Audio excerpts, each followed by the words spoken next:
Salut à tous, on se retrouve pour une vidéo où on va parler du mercato du Barça parce que oui, il n'est pas terminé. Il y a donc aujourd'hui une possibilité pour que des recrues arrivent et pour que le Barça dépense du cash. Vous ne rêvez pas, ça paraissait complètement fou et on n'y croyait plus vraiment, mais là, Tonton Laporta a encore une fois trouvé une solution et c'est assez dingue. Honnêtement, ce gars-là est complètement fou. On voit qu'à chaque fois, il innove, il va chercher de l'argent à droite à gauche. Et là maintenant, il est parti donc au Qatar. On parle d'un deal pour 100 millions d'euros où la marque Barça sera utilisée au Qatar. Alors on n'a pas vraiment énormément de détails en plus par rapport à cette information-là. On ne sait pas exactement en quoi consiste ce deal. Donc on en reparlera peut-être quand on en saura un peu plus. Maintenant, ce qui est sûr, c'est que ce deal permet au club de sortir du fair play financier. Donc le Barça pourra dépenser autant d'argent qu'ils en économiseront. Donc toutes les ventes effectuées permettront de faire des achats, mais c'est encore un peu plus complexe que ça. Alors pour ceux qui veulent vraiment avoir beaucoup de détails par rapport à tout ça, je vous invite à aller regarder sur la chaîne YouTube de Actualité Barça et même sur Twitter. Il explique ça à la perfection. Le gars est très très calé à ce sujet-là, tout ce qui est fair play financier, masse salariale, etc. Il s'y connaît très bien et beaucoup mieux que moi. Maintenant, moi, je vais simplement vous dire ce qui va changer réellement et vous parler des pistes mercato du club. Alors déjà par rapport à ça, ce qu'il faut comprendre, c'est que le Barça se met très très bien parce que tous les joueurs pourront être enregistrés, les nouvelles arrivées, les prolongations, etc.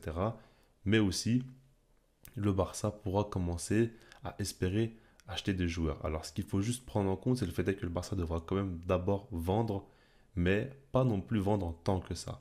Déjà, on parle beaucoup de Nico à Porto, comme vous le savez, c'est proche d'être fait et le Barça attend l'officialisation du deal avec le Qatar pour pouvoir vendre Nico et à ce moment-là faire un beau bénéfice comptable. Ensuite, par rapport à Kessie, comme vous le savez, il est envoyé à droite à gauche. Aujourd'hui, on en parle pas mal du côté de la Juventus. Alors quand je vois son prix, ça me fait un peu peur. On parle seulement de 15 millions d'euros, alors que de base, on parlait plus de 30 millions d'euros, 30-40 pour caissier. Là, ça a quand même beaucoup diminué. Je trouve que c'est exagéré. Et après, ben, le fait est que le Barça veut absolument le vendre, va à tout prix le laisser partir. Ça fait que sa cote diminue et que tous les clubs savent très bien qu'ils peuvent négocier à la baisse et le Barça n'a pas trop le choix de le vendre.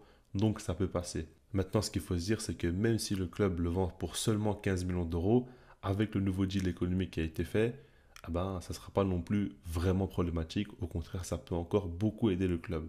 Donc par rapport à ça, il faut le prendre en compte. Mais surtout que le Barça devra quand même vendre un, 2, 3 joueurs. Donc on verra comment ça va se passer. J'ai peur quand même que le club vende Abdé. Parce que le problème, c'est que Ferran Torres ne veut absolument pas partir. Il veut rester.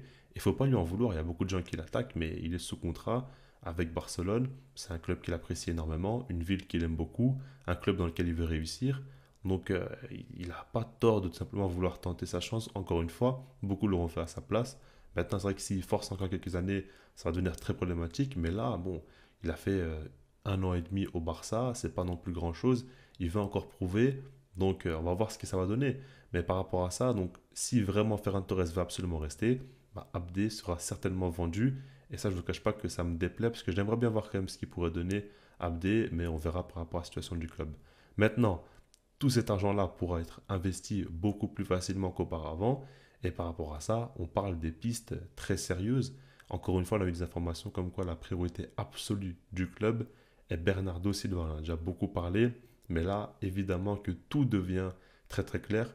Rappelez-vous qu'on a eu l'information comme quoi Bernardo Silva attend le Barça et que le Barça sait qu'ils pourront faire le deal vers août, ou en tout cas fin août. Ben, aujourd'hui, on comprend mieux.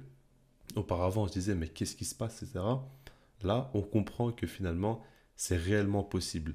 Et donc, là, tout devient plutôt clair.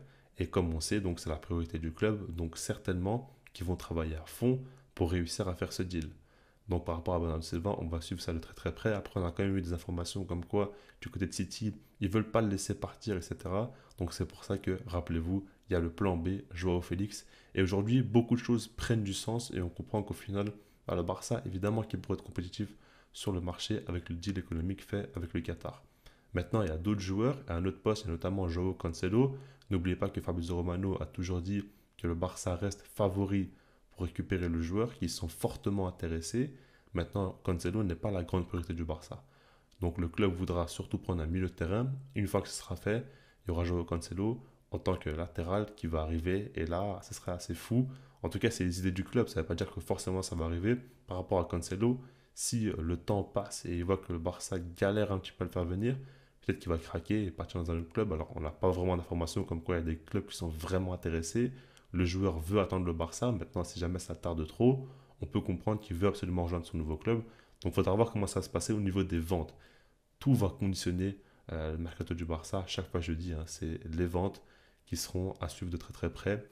Et c'est un petit peu problématique parce que ça fait qu'on doit beaucoup attendre et que la pré-saison commence déjà maintenant, mais que le Barça ne pourra pas faire jouer tous ces nouveaux joueurs. Mais en tout cas, si jamais on a un Bernardo ou Joao Félix, plus un Cancelo qui arrive, personnellement, je serais très très heureux.